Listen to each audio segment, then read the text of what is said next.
is a very interesting time, and I wanted to bring in somebody that I know understands this stuff really, really well. He's been on the program before, and I'm glad he's made the time to stay up late and come back with us.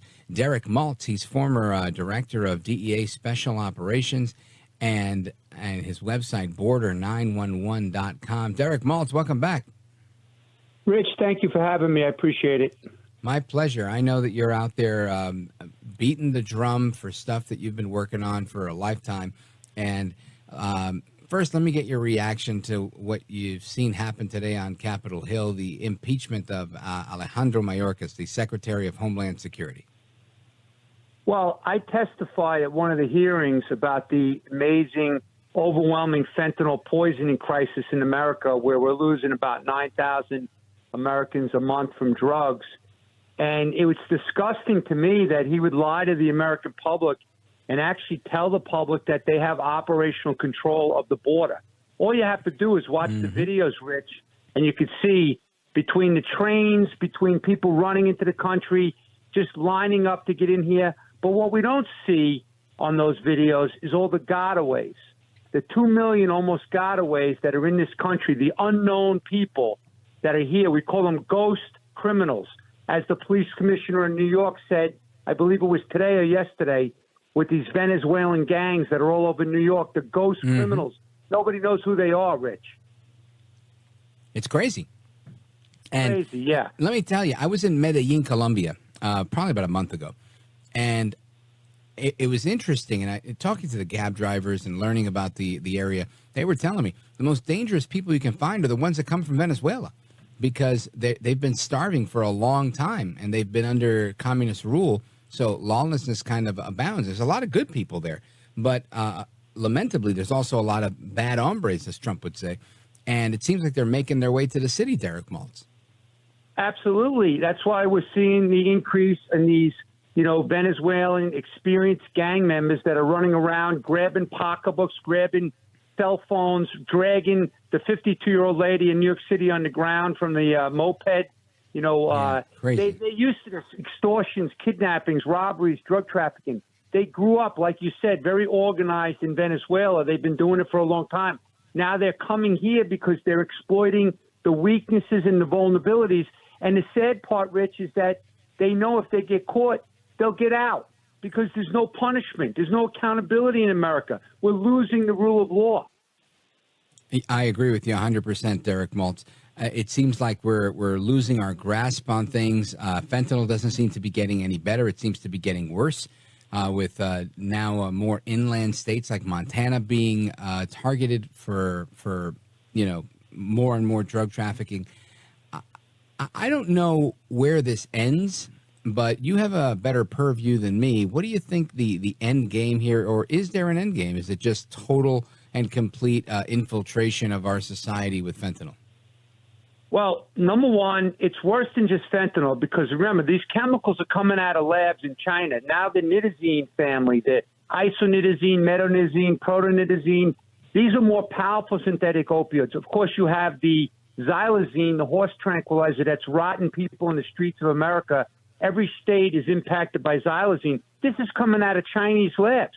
And on top of that, Rich, we have China, nationals from China coming in, military-age men at record levels, coming into our country and setting up marijuana grow operations that no one's connecting these dots. But to answer your question, you have to shut down the cartel's ability to produce the poison in these labs. The only way to do that now is using U.S.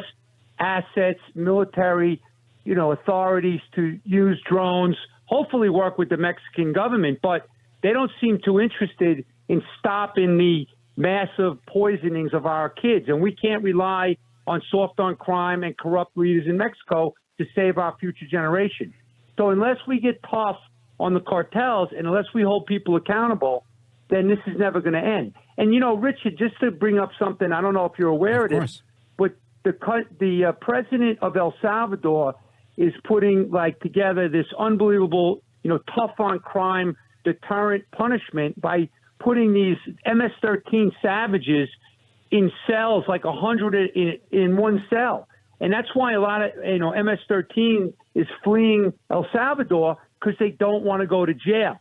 They come to America and they run around the streets of New York or in Chicago, wherever, L.A., they're not going to be punished.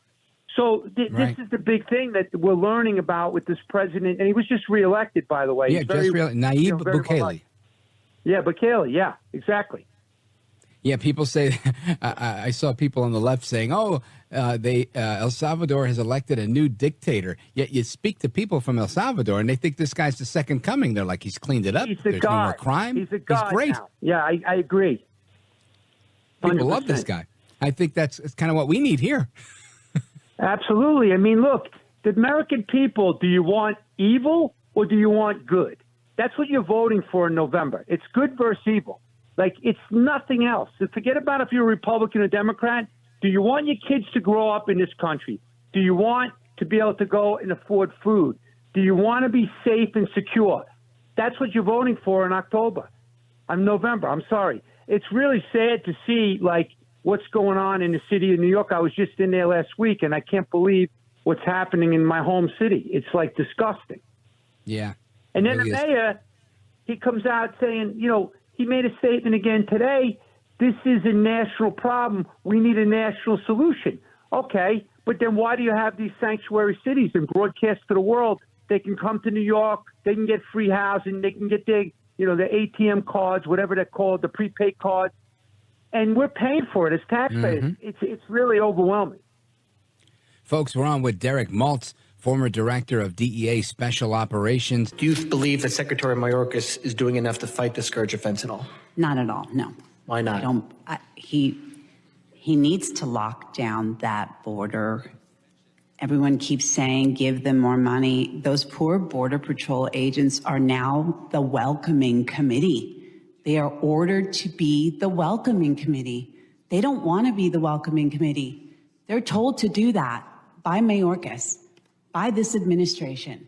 Just like the young lady next to you had said, it's either Mayorkas or the Biden administration. Somebody is telling the poor Border Patrol to not do their job. No matter how much money you give them, they're still not going to be allowed to do that. They're turning border agents into travel agents as they come across the border and they say, look, I want to go to New York. I want to go to San Francisco. I want to go here and I want to go there. This is an utter shame. Of course, that is the voice you were listening to of Josephine Dunn. She's the mom of a child who was lost to a fentanyl poisoning overdose situation. And the representative doing the questioning was Andrew Garbarino from New York. Our guest, Derek Maltz, former director of special operations at the DEA. And Derek Maltz, tell us your thoughts. With Mayorkas out, do you think this I guess falls on the next undersecretary under him, deputy? What happens? Do we see any improvement, or is this all for show? Well, number one, it has to get passed through the Senate, which will never happen, number one. Number two, the directive is coming from the top. Joe Biden said he wants, open border policies, right? That's what he said before he was elected. And on day one, he reversed all of Trump's policies that were working very well. We had a record low amount of, encounters at the border. We had great policies implemented by President Trump regarding stay in Mexico. You want to file an asylum claim? Stay in Mexico. If you get into America and you're caught illegally, you're going to be locked up and you're going to be held until your claim is reviewed by immigration judge. That caused people to stay home. They didn't come. Once this president got in, he opened up the border. He offered to the world freebies. You come in, you have babies, we give you money, you get health care, you go to school, you displace American kids. So this is a recipe for disaster. This is what's been going on.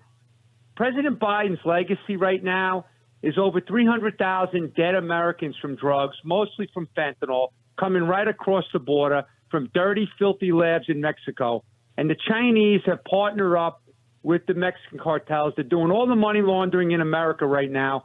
They're still, sending mass amounts of chemicals from their labs in China. And we're not even talking about this. The kids aren't getting educated in schools. The Department of Education is failing. CDC is a total disaster. We can't even tell America how many fentanyl poisonings there are. We don't even have accurate and timely stats. I work with thousands of families around America. They're disgusted at the lack of attention. That's why they're out there working every day with nonprofits, setting up education at schools, going on TV, going to Congress. It's really sad. They're rallying, they're uniting as best they can, but they're all trying to save other Americans. They can't bring back their kids, but they want to help others. And the government isn't doing the job. I agree with you, Derek Maltz. And again, do you think, my thinking is this, if you've been impeached, you're now somewhat ineffective politically, so you step aside. Do you think Mayorkas steps aside and Biden thinks this guy's too hot right now, let's get him out of the picture? Or do they double down and say, screw you, he's staying? I don't think he'll go anywhere. He's very arrogant, according to my friends and my sources that work closely with him. And I just don't think it will happen. I think it's like, just a statement that was made and spent a lot of hours, a lot of time. But obviously the guy is evil because he's lying to the public. When you're a public servant, you have to, his priority is keeping Americans safe. And the opposite has happened. We have record amounts of fentanyl deaths in America. We have historic human trafficking and sex trafficking, these little kids. We have record levels of migrants dying. They lie and say this is a more humane way. Meanwhile, these little girls are taking birth control on the journey because they know they're going to get raped multiple times. It's outrageous. It's disgusting. And I don't know how anybody can accept it. Anybody that voted for this, that can accept it, they're not informed. They're misinformed, uninformed. It's absolutely mind-boggling to think about anyone would accept this, what's going on at the border. All Americans are going to pay the price for many years. Now, Derek Maltz, I know that you're out there doing a lot of work with a lot of different organizations trying to make a difference in what's going on in the world when it comes to these important issues. If people want to find out more about the work that you're doing, where do they go? How do they find you? Well, I'm part of a very good team of great American patriots called Border 911. Tom Holman, former ICE director, Rodney Scott, former Border Patrol chief, Mark Morgan, former CBP director, Sarah Carter from Fox News, Jason Jones from Newsmax, and myself. We have an event at Mar-a-Lago on April 4th, and part of our mission is to kind of help educate and get facts to the public.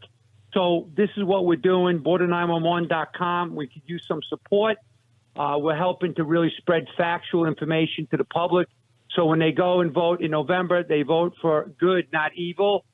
And so, I work with the families, all these nonprofits, Lost Voices of Fentanyl, and other organizations around the country that are desperately seeking help to spread awareness and save lives. But right now, we're getting to a breaking point because our country is actually in the worst shape it's been in maybe my lifetime as far as dangerous, threats to our national security. The folks are already here from all these different countries that hate us. They paid lots of money, $35,000, $45,000, $50,000, so the cartels can get them over the border. And now they're just operating in this country. We don't even know who they are, where they are, who sent them, what they're going to do. And I'm not an alarmist. I'm talking factually here. This is common sense to anybody that's been involved in this business. So America needs to wake up.